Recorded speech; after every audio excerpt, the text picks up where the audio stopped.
महर्षि शरभंग भयंकर बलशाली विराध राक्षस का वध करने के पश्चात राम, सीता और लक्ष्मण महर्षि शरभंग के आश्रम में पहुंचे। महर्षि शरभंग अत्यंत वृद्ध थे। उनका शरीर जर्जर हो चुका था।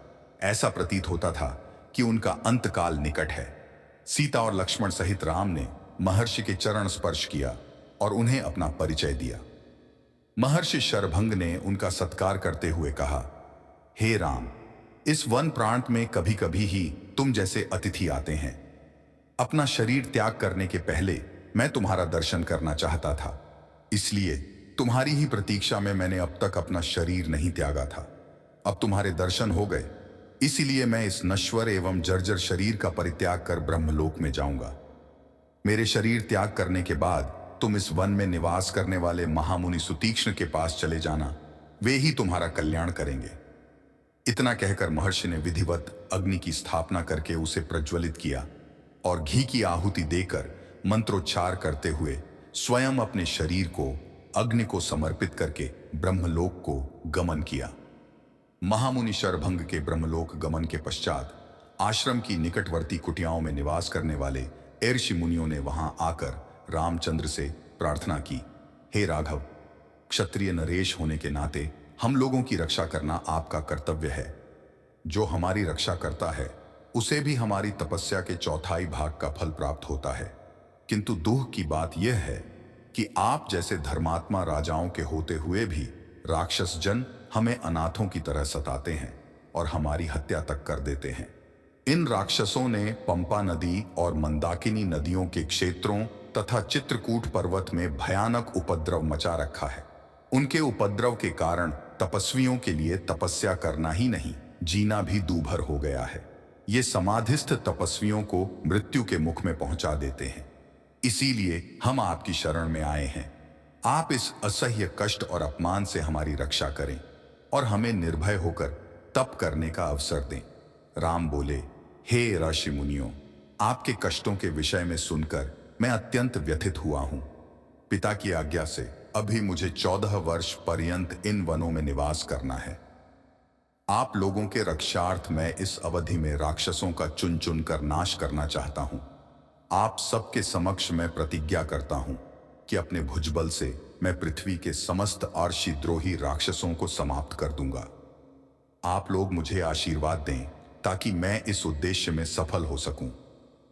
इस प्रकार से उन्हें धैर्य बंधा और राक्षसों के विनाश की प्रतिज्ञा कर रामचंद्र, सीता और लक्ष्मण के साथ मुनि सुतीक्ष्ण के आश्रम में आए।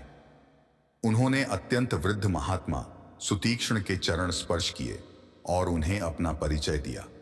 राम का परिचय पाकर महर्षि अत्यंत प्रसन्न हुए। उन्होंने तीनों को समुचित आसन दिया, उनका कुशल क्षेम पूछा तथा फल आदि से उनका सत्कार किया।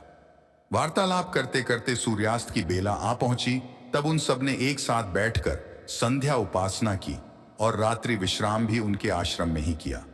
प्रातःकाल राम बोले, हे मुनिवर, हमारे हृदय में दंडक वन में निवास करने वाले ऋषि मुनियों के दर्शन करने की उत्कृष्ट अभिलाषा है। हमने सुना है कि यहाँ ऐसे अनेक ऋषि मुनि हैं जो सहस्त्रों वर्षों से केवल फलाहार करके तपस्या करते हुए सिद्धि को प्राप्त कर चुके हैं। ऐसे महात्माओं के दर्शनों से जन्म जन्मांतर के पाप नष्ट हो जाते हैं, इसलिए आप हमें जाने की आज्ञा दीजिए। महर्षि सुतीक्ष्ण ने आशीर्वाद देकर प्रेम पूर्वक उन्हें विदा करते हुए कहा, हे राम, तुम्हारा मार्ग मंगलमय हो। वास्तव में यहाँ के तपस्वी असीम ज्ञान और भक्ति के भंडार हैं। तुम अवश्य उनके दर्शन करो। इस वन का वातावरण भी तुम्हारे सर्वथा अनुकूल है।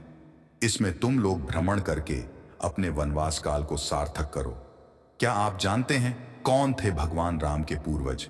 यहां देखें उनकी 40 पीढ़ियों की वंशावली। इतिहास की किताबों में हमें मुगलों की कई पीढ़ियों के शासकों के बारे में पढ़ाया गया, लेकिन श्री राम के पूर्वजों के बारे में हमें ज्यादा कुछ नहीं पता। आइए आपको बताते हैं भगवान श्री राम के पिता दशरथ और उनकी 40 पीढ़ियों की वंशावली। भगवान राम के पिता का नाम दशरथ था। दशरथ के पिता का नाम अज था। अज के पिता का नाम नाभाग था। नाभाग के पिता का नाम ययाति था। ययाति के पिता का नाम नहुष था। नहुष के पिता का नाम अम्बरीश था। अम्बरीश के पिता का नाम प्रशुश्रक था। प्रशुश्रुक के पिता का नाम मरु था। मरु के पिता का नाम शीघ्रक था। शीघ्रक के पिता का नाम अग्निवर्ण था। अग्निवर्ण के पिता का नाम सुदर्शन था। सुदर्शन के पिता का नाम शंखन था। शंखन के पिता का नाम प्रवृद्ध था। प्रवृद्ध के पिता का नाम रघु था। रघु के पिता का नाम ककुतस्थ था। ककुतस्थ के पिता का नाम भागीरथ था। भागीरथ के पिता का नाम दिलीप था। दिलीप के पिता का नाम अंशुमान था। अंशुमान के पिता का नाम असमंज था। असमंज के पिता सगर थे।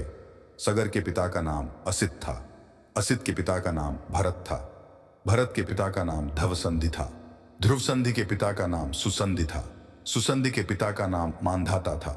मानधाता के पिता का नाम युवनाश्व था। युवनाश्व के पिता का नाम धुंधुमार था। धुंधुमार के पिता का नाम त्रिशंकु था। त्रिशंकु के पिता का नाम पृथु था। पृथु के पिता का नाम अनरण्य था। अनरण्य के पिता का नाम बाण था। बाण के पिता का नाम विकृक्ष था। विकुक्ष के पिता का नाम कुक्ष था। कुक्ष के पिता का नाम इक्ष्वाकु था।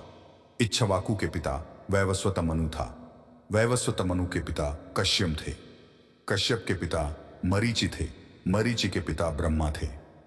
आप लोगों को वीडियो अच्छा लगे तो इस चैनल को सब्सक्राइब करके जरूर रखें। आगे से राम कथा और भी मिलते रहेंगे। नमस्ते।